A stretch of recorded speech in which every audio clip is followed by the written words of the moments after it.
Hi, I'm Blair Kettner with Val-Matic, and today I'm going to show you how to change a seat in a butterfly valve.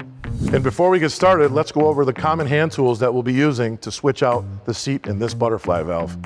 We have our screwdrivers, our impact, flashlight, super lube, multi-synthetic grease, hand brush, sliding square, and our cute little seat.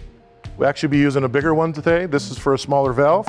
Torque wrench, ratchet, extension, paint stick, speed wrench, and our different Scotch-Brite pads. And don't forget, guys, chances are this is going to be a confined space entry. Don't forget to get your safety manager involved so you can work safely and go home to your family. All right, we're ready to get going here. The first step is to close the valve into about the 90% closed position.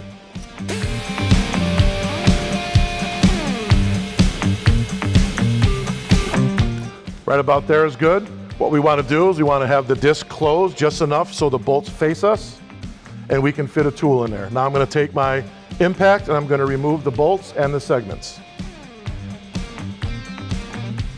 All right, I'm going to start from here and I'm going to work my way around the valve.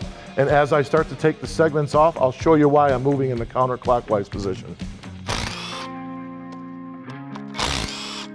So why I'm working in the counterclockwise position is because of the way these are indexed and they stack like a sandwich.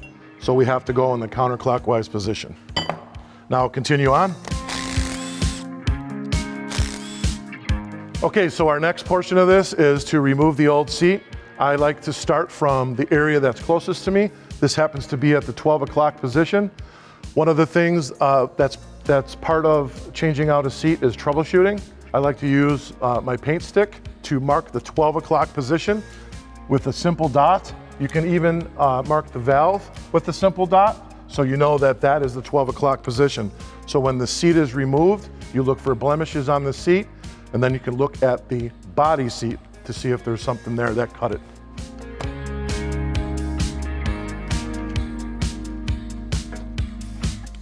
And there we go. There's our seat that's removed. And then here's our dot. This marks the 12 o'clock position. The reason I like to know where 12 o'clock is, so when I'm examining the seat, I look for blemishes, cuts, chunks missing, etc. And then I can look at the body seat to see if there's something there that cut it. Okay, so now that you have your seat removed, we're ready to give the disc an inspection. We want to check for rust, chipped paint, something inside one of the bolt holes, that kind of thing.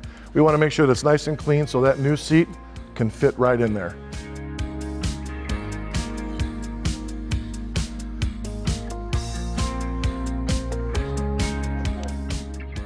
The next thing we need to do is open the disc a little bit. That'll allow us to view the body seat, and we're going to inspect that for any damage as well. So we got an air motor here. We're going to go ahead and reverse that. And now that we have the disc open, we can see the stainless steel seat pretty well. And what we're going to be looking for is any damage to the seat, any scuffs, any rust or corrosion buildup. And that's, we're going to use the 3M pads to clean that up. In this process, whatever you have on hand, the red or the green, one's just coarser than the other, either is fine. We're going to use the red one since that one's already been used. And with this, and some good lighting, just go around your body seat. So you want to just go over it real light and remove any foreign materials or scratches, heavy scratches. Now that we've made sure that the body seat is clean, we're ready to install the new seat. We're going to close the disc back to its original position, about 90%. That'll make it easier to put the bolts, seat, and segments on.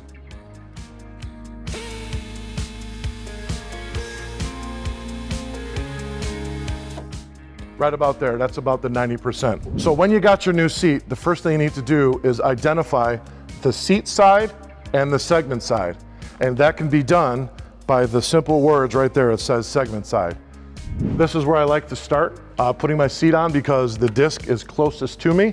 And just to verify, this says segment side. And these are the segments. One of the tools that helps get this aligned and get this started is just a medium-sized #2 Phillips screwdriver. You find a hole, and that helps everything line up, and that allows you to get a bolt started.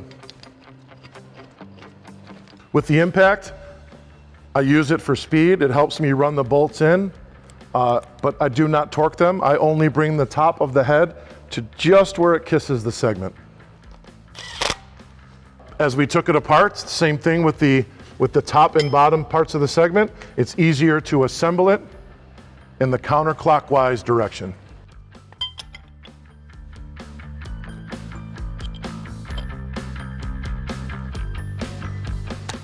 Each segment has 3 bolts that hold it. When I get started, I like to put the center bolt in first.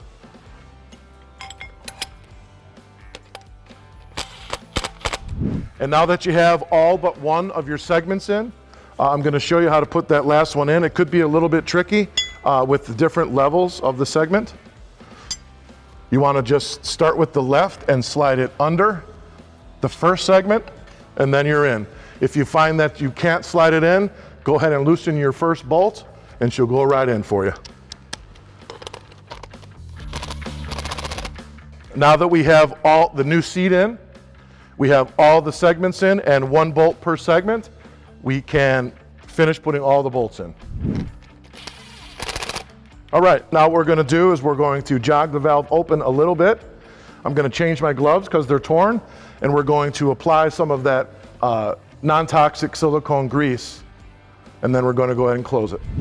All right, I got my fresh gloves on.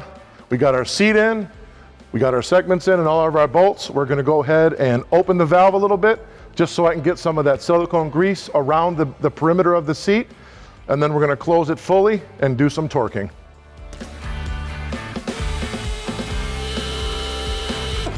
There we go, we're about 25% open, and we're going to just put grease on the parts of the seat, which is probably about 90% of it that we can reach. The grease that I bring out in the field with me is this Super Lube. It's available at any big box store or auto parts store. Just open it up, put a little bit on your finger, a little bit goes a long way. And we just put just a touch around the perimeter of the seat. I did want to note it's important what kind of grease you use on your seat. If you use automotive grease like bearing grease, chances are it's going to interact with the rubber and make it swell up. So that's why you want to stick with the Super Lube. This is non-toxic and it's great for our seats. So a little change up in the process here. Rather than putting the grease on the seat, I'm going to go ahead and put it on the body seat. That's easier accessible from the backside. Chances are if you're in a pipe, you don't have access to the backside anyway. The main thing is the seat doesn't go in dry.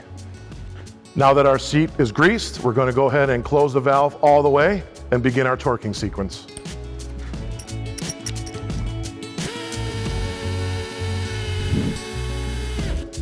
So now that you have your disc fully closed, one of the things that you want to check is you want to make sure that the disc in relation to the body is level at the 12 o'clock and at the 6 o'clock positions. This lets you know that your disc is in the proper place for proper sealing.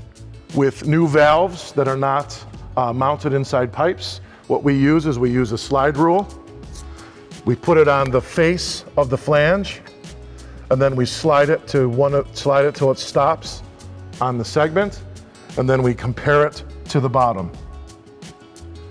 In our Val-Matic butterfly valve manual, it references what the tolerance is. This particular valve, plus or minus 1/8, is acceptable.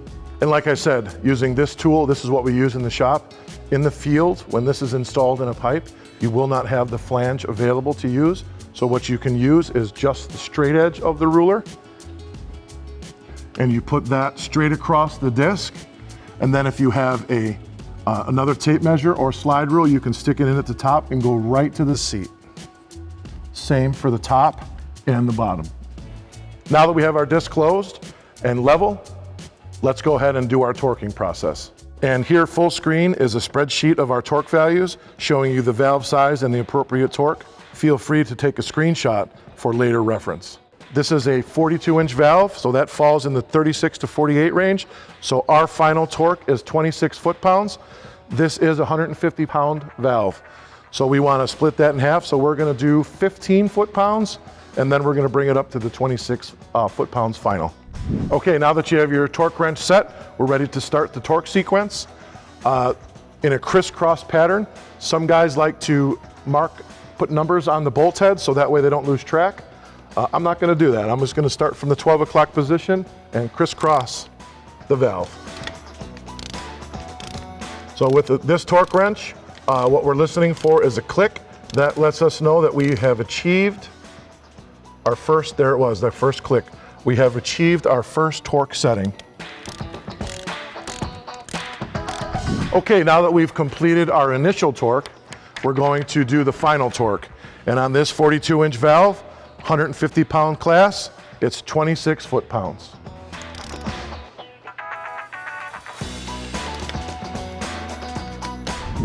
Okay, now that we have all of our bolts torqued, we're going to exercise the valve open and close and get it ready for testing.